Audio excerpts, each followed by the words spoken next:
You know, one of the things, one of the signs that we had in my store when I was there, that your mail order pharmacist can't see you.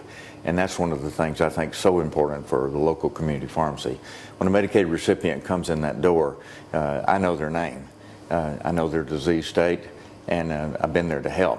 And you don't get that. When the PBMs take over, their mindset is, its bottom line is how much money can we make, and our mindset is how much service can we provide.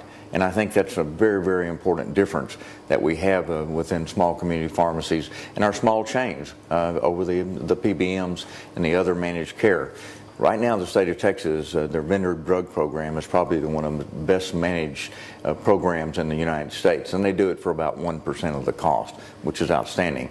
And I don't think you'll find any PBM in the United States that does it for that. The bottom line is that with access to Medicaid patients, we have the ability to do through managed care, the ability to see that patient.